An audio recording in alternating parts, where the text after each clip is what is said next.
Hi, in this video, I'm going to go through the AQA A-level chemistry paper. This is paper 2, the 2021 paper. And this is the second half of the paper. I did the first half in an earlier video. Okay, so starting off with question 6. The question is about isomers of molecular formula C5H10O. Draw the skeletal formula of a branched chain aldehyde with a molecular formula C5H10O that's optically active. Okay, so a couple of things there. You can tell from the ratio of the carbons to the hydrogens, it's CnH2n. There's one double bond. They tell us it's an aldehyde with a carbon-oxygen double bond. There's just one carbon-oxygen double bond in there. Now, whenever they ask you to draw anything optically active, I usually draw the carbon first, and we know we've got to put 4 different groups on that. Okay, so we know there's got to be an aldehyde on there.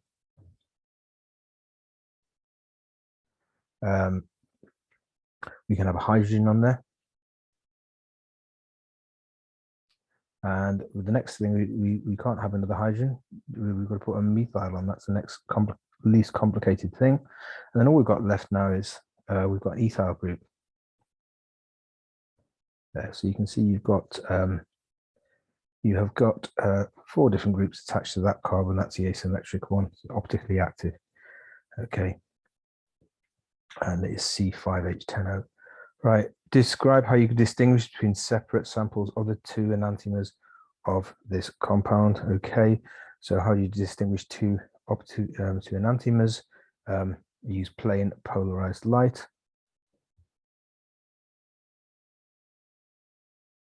And they will rotate the plane of polarization.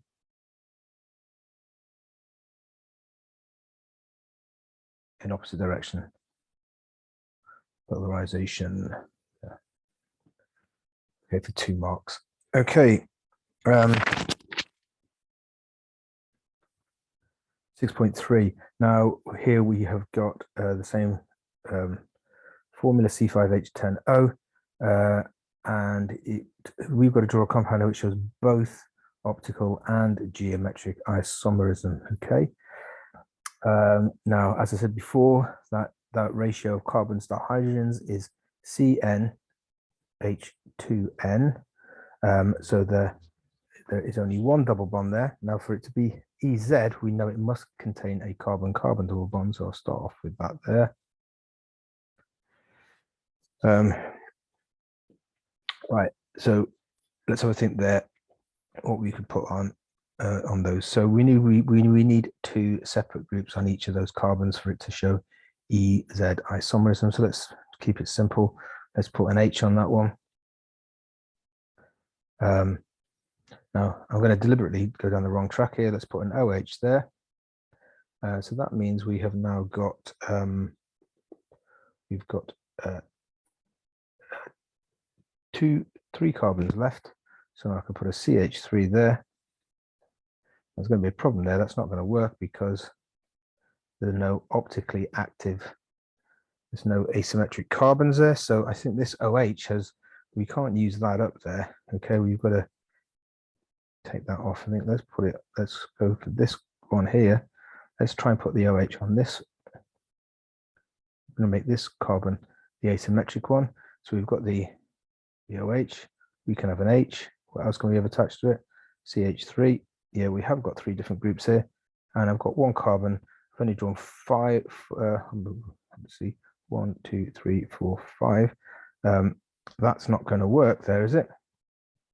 I've already got 5 carbons. I can't have an H there. It wouldn't show. So what we could do, let's swap them around.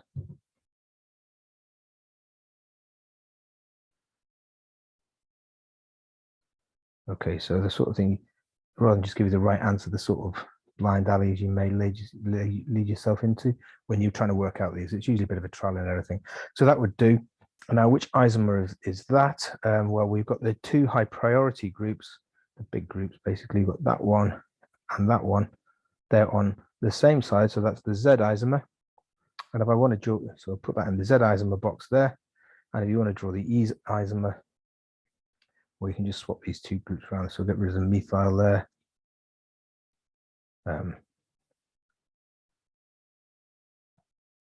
Put Put the methyl up there instead, and the hydrogen there. Now you've got the two high priority groups on opposite sides, so that would be the E form. So that should go in that box there. Okay. Right, we've got a cyclic isomer there. It's got an ether functional group. That's this bit here, yeah.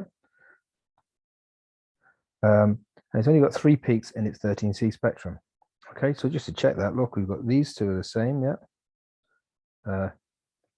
That one's unique, and those 2 carbons are the same as each other. So that would give you 3 peaks. We've got to draw 2 other cyclic isomers that have an ether functional group, and they've only got 3 peaks. So I think the most sensible thing to do is, right, let's, instead of having a 4-membered ring here, let's try, we could have a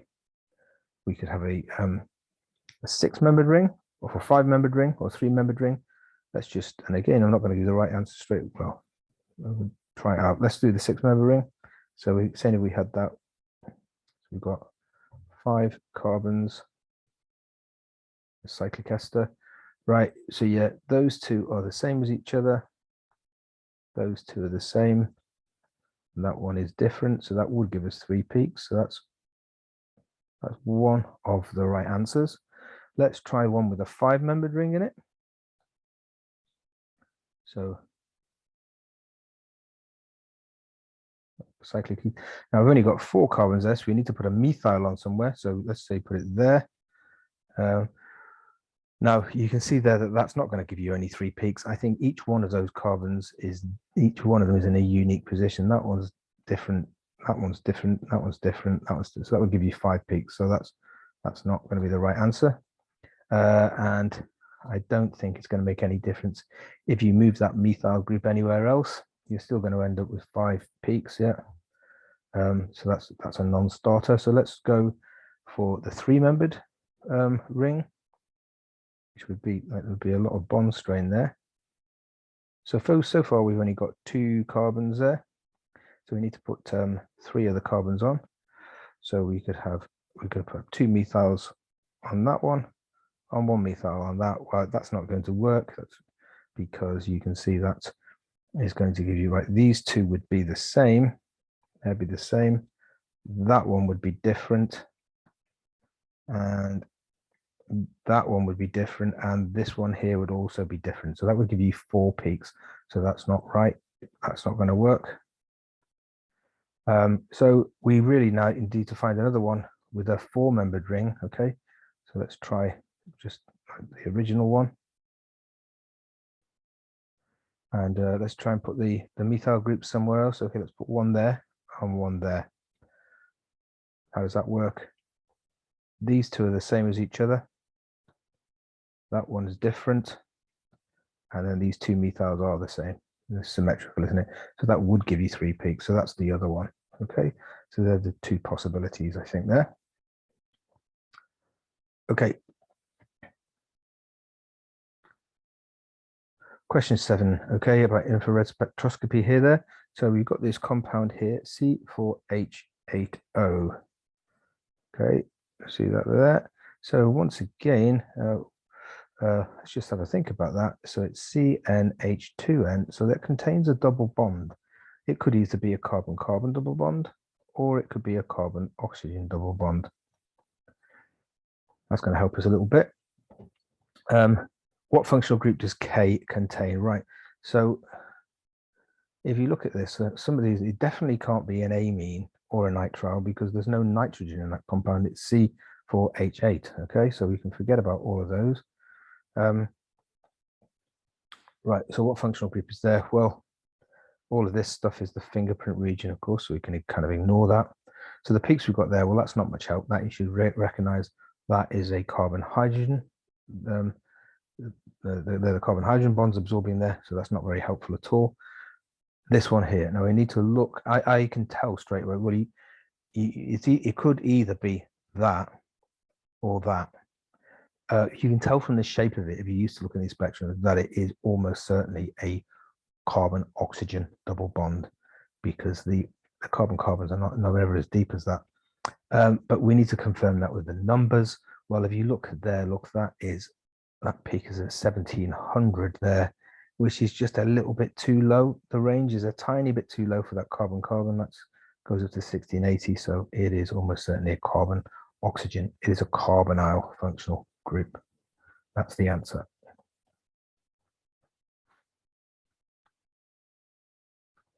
Right, compound L.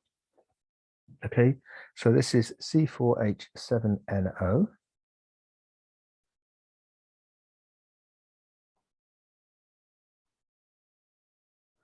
Right, so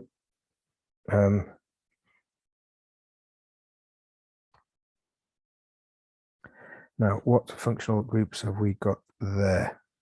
Okay, right, so once again, this is the right, so it's not asking, it said L reacts with hydrogen in the presence of a nickel catalyst to give M. Suggest 3 ways of M is going to be different. Well, first of all, let's try and work out what's going on here. What have we got? Well, that is the finger region, as I say. This peak here is about 2,200, the wave number. So you can see, look, it is a cyanide. That's got a cyanide group in that compound there. There isn't an alcohol. The oxygen here, there's no carbonyl there. So it must really be an ether, that, I think. That's the only thing it could be. But it's definitely got a cyanide group in it. And the important thing here, like, it tells us that, right, it tells us that you react it with a nickel catalyst and you get M, right? Do cyanides react with nickel catalysts? Yeah, they do with hydrogen, yeah. What happens if you react that with hydrogen? You will reduce it to an amine, an amine, NH2. Okay, so how is that going to affect the spectrum? Right, it's 3 ways we need to talk about here. Right, so the obvious way is, first of all, one is the CN absorbances goes. That's about 2,200.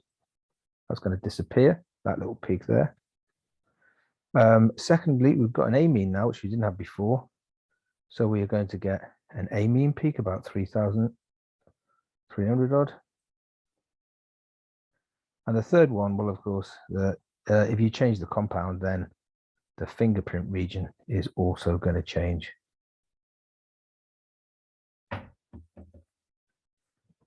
Okay.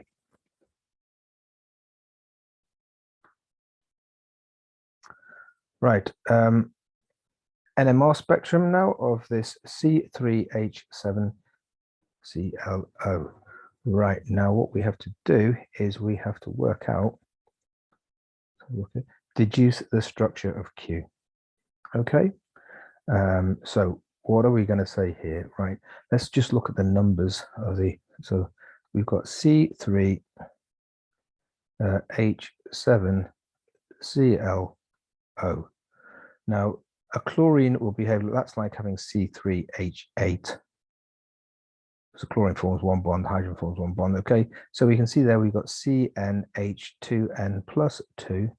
So that means there are no double bonds in that molecule. So we've got no carbonyl and we've got no carbon-carbon. Okay, so that tells us something. That's worth saying. Right, let's have a look at the integration value here. Right, they're given these funny integration values, so we have to basically get that into the simplest ratio, 0.6 to 0.6 to 0.9. So that's obviously going to be there's going to be 2 hydrogens there, 2 hydrogens, so there's a CH2, probably that's a CH2, and that's 3, that's going to be a CH3. So we get marks for saying that, okay? Now, what else can we say there? Right, we haven't got, right, we've got this oxygen here, look. There's going to be no alcohol in this. That oxygen can't be an alcohol. We know it can't be a carbonyl, and it can't be an alcohol because you haven't got anything with an integrated value of 1, which of course you would have if you've got a hydrogen in an alcohol group. So really we know that this has got to be part of an ether linkage, which is going to make things a bit easy. That oxygen is going to be, there's an ether linkage in this molecule. I think the thing I'm going to zoom in on here straight away is right, this one here, this is a singlet. So that's got to be a CH3. Now, to be away from the others, that means it can't be attached to a carbon with any hydrogens on it. So I think the only thing we can really have that attached to is an oxygen from the ether. Worthwhile mentioning here that that would also give the ppm here. It would be pretty high, be about 3.5 for an ether. So about the right range. You look there. There's the ether linkage. Yeah, there you go, 3.1 to 3.9. So that looks good. Now we've got two CH2 groups and a chlorine to play around with. So the only thing we can really have is that. Yeah. Okay, so let's just check if that is consistent. Right, so these hydrogens here, that is going to give you a triplet. Why is it going to give you a triplet? Well, because the carbon next door, this one has got two hydrogens attached, say that. The ppm should be, again, in this region, 3.1 to 3.9, and it is. So it's probably, it could be either of those two peaks, we don't really know. And then finally, we have also got this those hydrogens there. That will also give us a triplet because the next door has got two hydrogens attached. And that's going to have a fairly high ppm because it's next to a chlorine, 3.1 to 4.2. Okay, so those two triplets, really, you can't say which CH2 is which CH2, but they're both consistent with being those in those positions there. So that is our structure.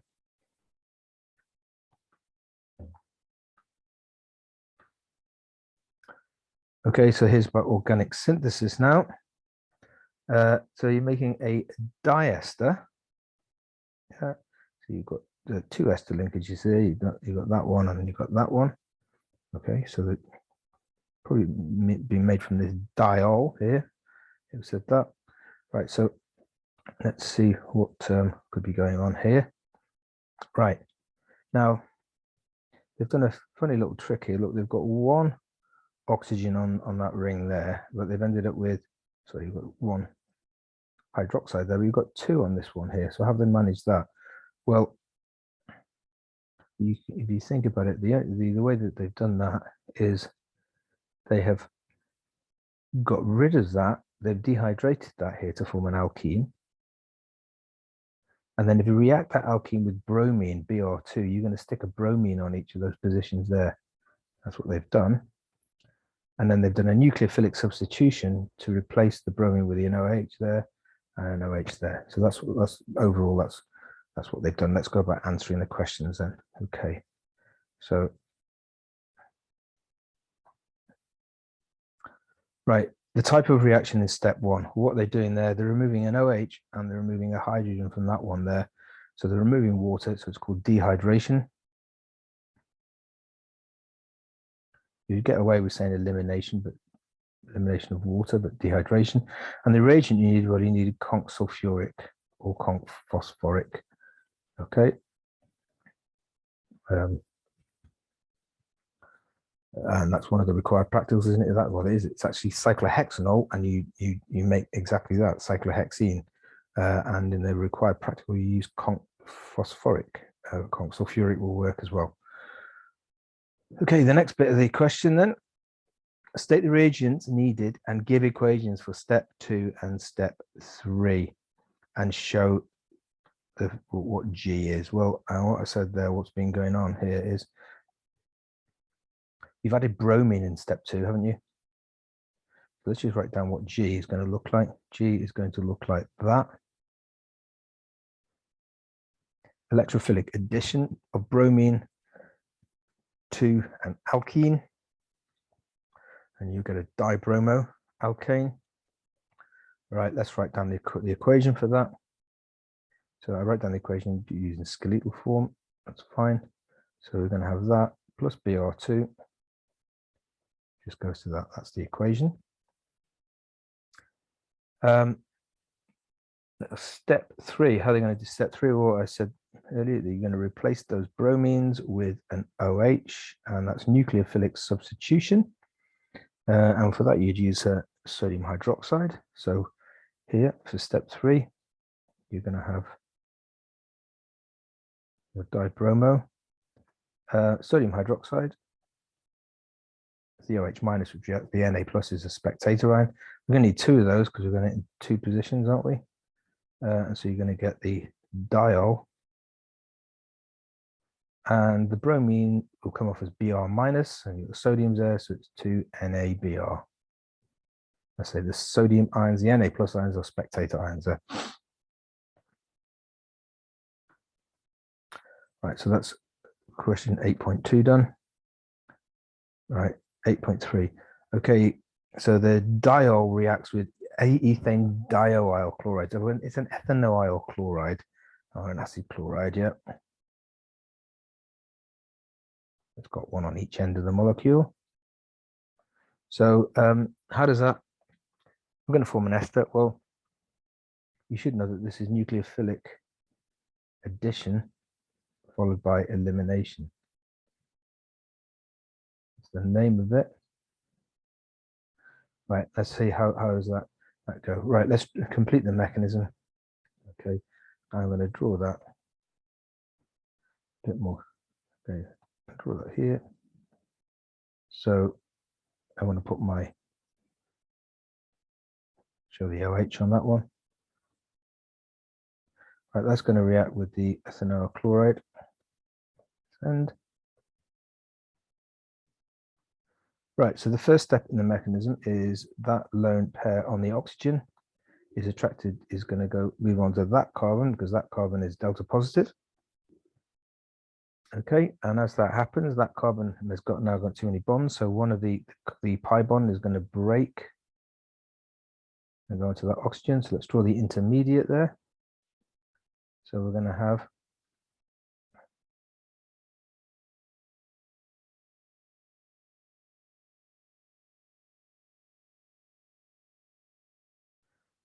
and this is going to be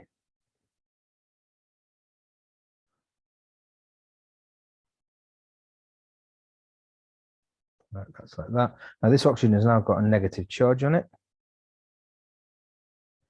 because it's got both of the electrons to the pi bond, and this oxygen has now got a positive charge on it. So what's going to happen in the final step, right? The pi bond reforms, so we need to draw one of the lone pairs on the oxygen there. So that's going to get the curly arrow going back like that to reform the pi bond. That carbon here is now going to be forming too many bonds, so the chlorine is going to drop off as Cl minus, so that pair of electrons goes to there. And finally, we want to show that this pair of electrons goes back into the oxygen, and you're going to lose a proton. So you're going to get your product there, and you're also going to get H plus and Cl minus. Okay, so that's a pretty standard recall question. They just kind of confuse you a little bit by having it as a diol here and a diacyl chloride, but really it's just straightforward.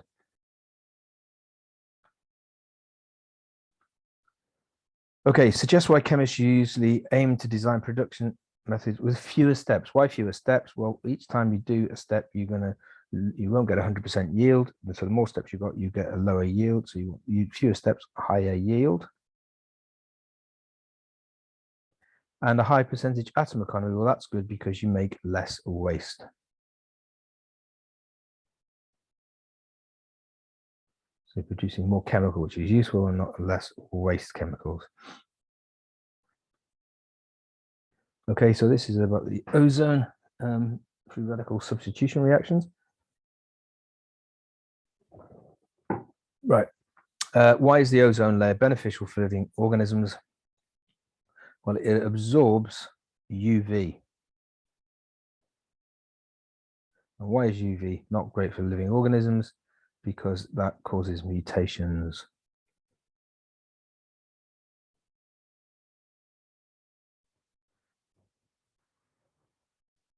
Right. State how chlorofluorocarbons form chlorine atoms in the upper atmosphere. Well, how does that happen? Is because you won't write this in the answer, but you've got carbon-chlorine bond, and that bond is broken by UV light. And what will happen is you will end up getting, so for example, the simplest case, if you had chloromethane, you would get a methyl free radical, and you would get a chlorine atom, which is of course also free radical. Okay, and it's UV, which provides the energy to break that bond. Give equations to show how chlorine atoms catalyze the decomposition of ozone. So this is a pretty straightforward recall answer. You know it or you don't know it. So you're going to have ozone is O3. That's going to react with the chlorine free radical to produce that. Now, if you draw a dot cross diagram for that, you see you've got an unpaired electron on the oxygen. That is also a free radical, so it's reactive, and you end up with oxygen. And in the next step of that, the chlorine, this is pretty reactive, that will react with another ozone molecule to form, you'll regenerate a chlorine free radical, and you'll get 2 O2 molecules. Okay, so how the chlorine atom is catalyzing that? Well, you see, look, the chlorine atom here gets used up, but it gets regenerated here. So that should be a dot, but not a minus, by the way. So it doesn't get used up.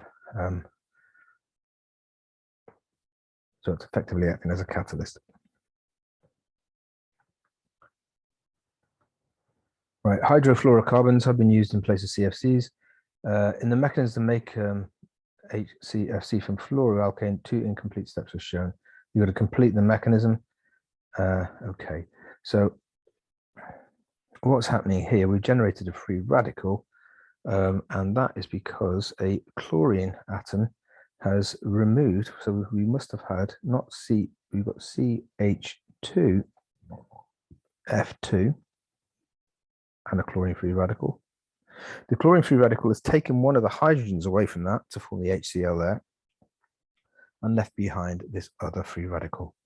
Okay, now that other free radical then reacts another chlorine molecule, and it will take so that's going to give us CH. It will take a chlorine atom away from that. You take a chlorine atom away from that, you generate another chlorine free radical. Right, that is, you should realize, remember your steps in free radicals. You've got initiation, propagation, and termination. This is obviously propagation.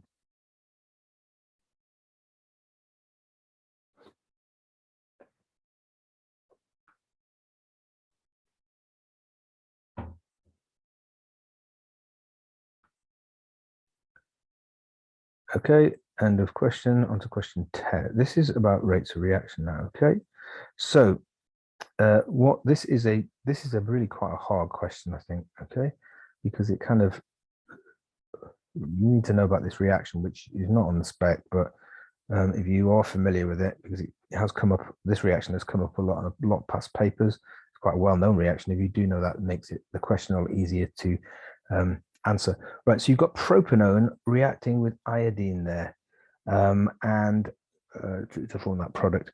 Now, if you're aware of this reaction, it says this is actually catalyzed by H+ ions. Okay. If you're aware of that, it makes the question a bit easier to understand.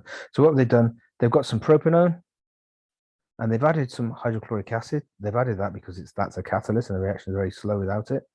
And then they've added some iodine, okay, and they've measured the speed of what they're doing is measuring the disappearance of iodine, okay. So they're measuring the concentration of iodine at 1 minute intervals. It should go down as time goes on. Okay, and how do they find the amount of iodine there? Well, they take the sample out and they titrate it against sodium thiosulfate, which again, that is not strictly on the specification to know that, even though you may have come across it. But yeah, sodium thiosulfate reacts with iodine, and it's quite easy to do titration to work out the concentrations.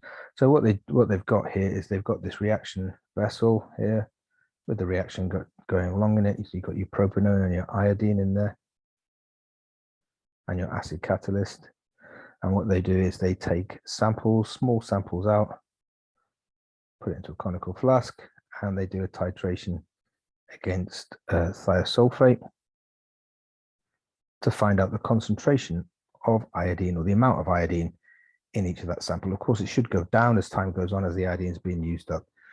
Right, why do they add? So when they take a proportion out there, it says here, look, they are adding it to sodium hydrogen carbonate. Right, and that's why I think this question is a bit mean, because it's not really right. Sodium hydrocarbonate, well, you should realize, yeah, that will react with acid. Okay, and so the reason why you're putting that in this is to stop the reaction. If you didn't put the sodium hydroxide, sodium hydrogen carbonate in here, right, you take your sample out, and what would happen? It would carry on reacting in this conical flask, and it would take you a couple of minutes to do the titration, so the iodine would be decreasing all the time. So you actually stop the reaction by adding sodium hydrogen carbonate. How does that stop the reaction? Because it removes H+ ions, which are needed as catalysts. So that will stop the reaction. And you may have come across that word. That's called quenching, that technique. Okay, and so if you want to sample, do a sample over time like that, you've really got to stop the reaction somehow. You've got to quench it. In this case, it's quite easy to stop it. You just add an alkali, something, or base, something that will neutralize H+ ions. Other ways of quenching, maybe put it on ice or something like that. So it's not going to be as good, slow down the rate of reaction. Okay. So that is why you add sodium hydrogen carbonate. I think you need to say there, it's to stop the reaction. How does it stop it? By reacting with the H+, and neutralizing it. Right, now the next question suggests why the order of this reaction with respect to propanone can be ignored. Okay, so they're only worried about the, so we've got two reactants here, and they said here, like, we can forget about the propanone. Okay, just rip some of this stuff out.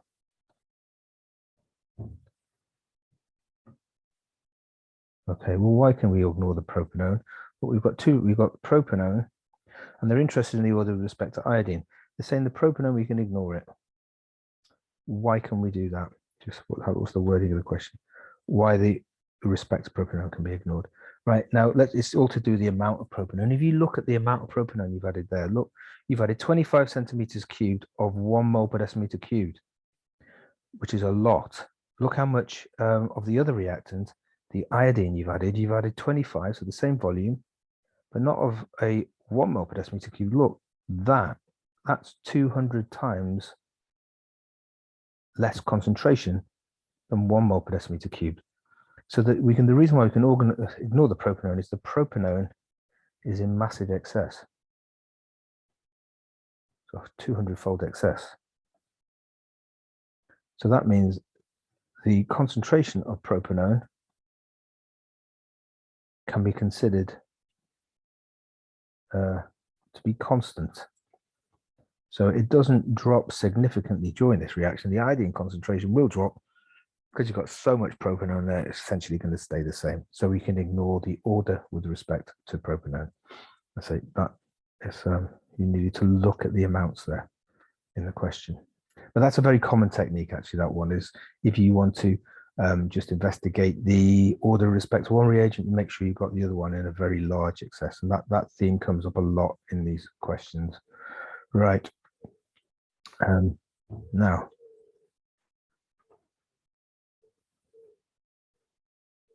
carry on with this question. My whiteboard lets me move.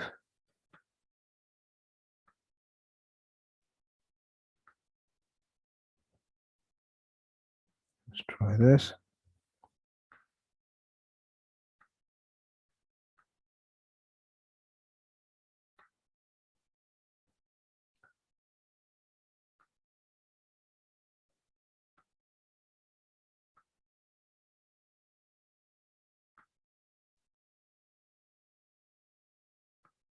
Right, this whiteboard is frozen, so I'm going to have to shut it down and restart it if you give me a second.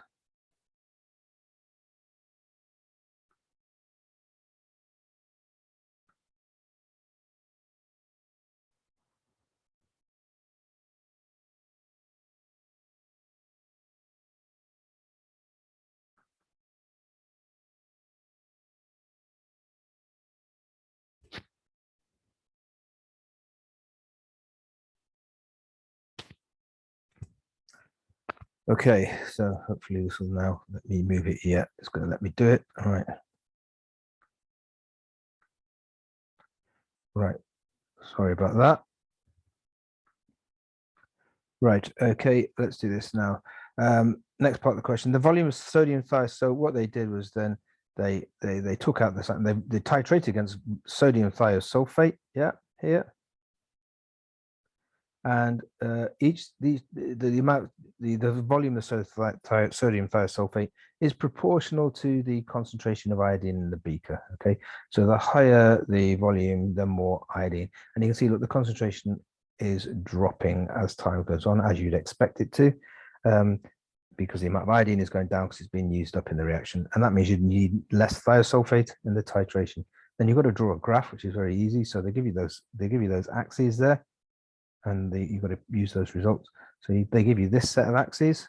I couldn't be bothered plotting it, so I just copied this from the mark scheme. That is what you should get. Don't really need that bit there. And you've got to obviously label your axes and be accurate plotting it, all that usual stuff, okay? And you get marks for that. Now, the more difficult thing is explain how the graph shows the reaction is zero order with respect to iodine in this reaction. Well, why is it zero order? Well, let's have a think about that. What is the gradient of this graph showing us? Okay, now the gradient of this graph, well, look what we've got. We have got volume of thiosulfate. We've got the so this is equal to the iodine, amount of iodine, or the concentration of iodine, let's say, the conc of iodine with time. So what is the change in a gradient? Then you changing the concentration over time. What's that? That is rate of reaction. So the gradient, the negative gradient, okay, really, is equal to the rate of reaction. Well, what can you say about the rate, the gradient of that line there? It's constant. So the rate is constant. The rate is constant throughout the full 7 minutes of the experiment, even though the iodine concentration is dropping. Iodine is a reactant, so even though the concentration of one of the reactants is dropping, the rate of reaction doesn't change. So that means it must be zero order with respect to iodine, and that's quite unusual. If you think about, you know, we've got in this example, you've got a straight line. Most chemical reactions, if you look at how the amount of reactant changes with time, it goes like that. It drops more quickly and then it kind of tails off. It drops very quickly at first. So the rate is faster at first, isn't it? Because you've got a high concentration of reactants, and when you get down here, the reactant concentration has gone low, so the rate of reaction goes much lower. Right, we're not seeing that in this case, so it's zero order with respect to the iodine. Okay, that's your 2 marks there. Right, now finally, this is the last question on the paper. It's about the Arrhenius equation, okay? And they're looking at this reaction here, the reaction between hydrogen iodide decomposing to form hydrogen and iodine. And right, so we've got the Arrhenius equation. This is the natural log of the rate constant, okay? This is just another constant, right? Okay, so I'm going to rewrite this equation. So we're going to learn K is equal to minus EA over R. I'm just going to separate, instead of T, then multiply by 1 over T plus ln A. And we should remember our equation for a straight line. That's what we always do when they do the Arrhenius equation, they always anyway. Y is equal to mx plus c. Well, we can see the intercept is this ln A. If we plot ln K, that's what we're doing there. Plot ln K against 1 over T. We've got 1 over T. That's x there. So what that tells us then, the gradient is this. The gradient of the line is minus the activation energy divided by R, the gas constant. So it's going to ask us to work out a gradient and hence work out EA. Okay, so they give us the line here. Right, so here we go. There we have got 1 over t being plotted there. And we've got ln k there. And what does the question asks us? It says, well, it says work out the EA. That's what we've got to do. How are we going to do that? So we've said that gradient m is equal to minus EA over R. And we know that the gradient is equal to the change in the y, which I've done in green, divided by the change in the x here. Right, okay. And it's important to note here that don't forget, our gradient, that's a negative gradient. The way, look at that line, it's going left to right. The gradient, it's a negative gradient. And there's a negative sign there. So that means EA is going to be positive. The activation energy is always positive. But remember, it's important to not forget that that gradient is negative in your calculations. If you just work it out to be a positive gradient, you'll lose marks. So be careful. Right, let's do delta y. What's that equal to? Well, if you look at my line there, I've got right that there. What have I got? So I would take care doing this. People always make mistakes by not showing they're working out here.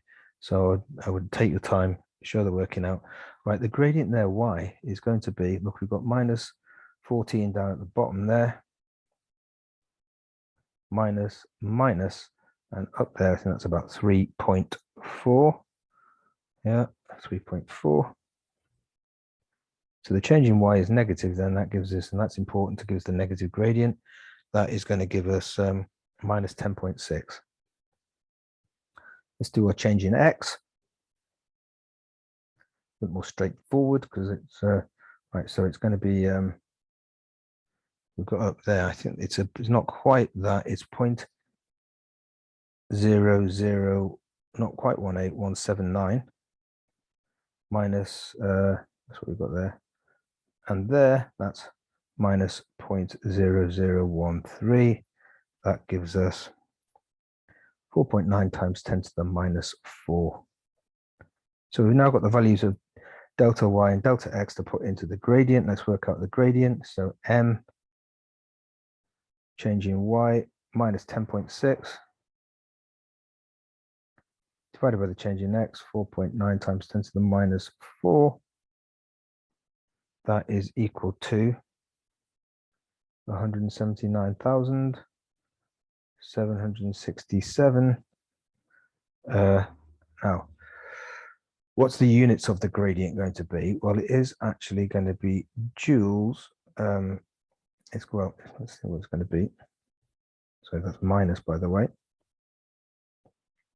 Well, we've got ln k divided by 1 over t. Ln k, when you take logarithm, it doesn't have any units. 1 over t. 1 over t is Kelvin to the minus 1. So it's going to be 1 over Kelvin to the minus 1, which is just kelvins, isn't it? So that's going to be kelvins there, is our unit there. Now we've got m, we need to use this to work out the activation energy.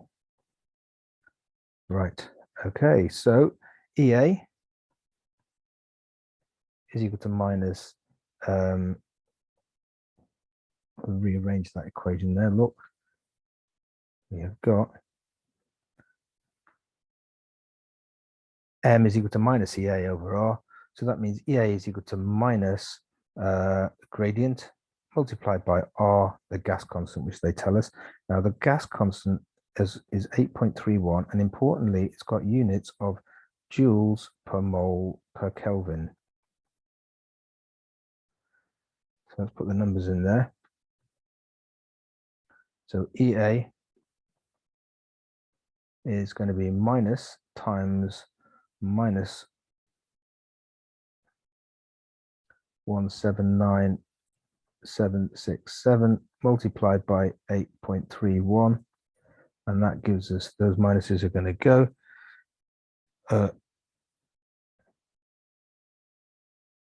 Actually, I've put the wrong number in there. I've just jumped the gun there a bit. Sorry, I've just copied that down wrong. That is not that. That is 21632.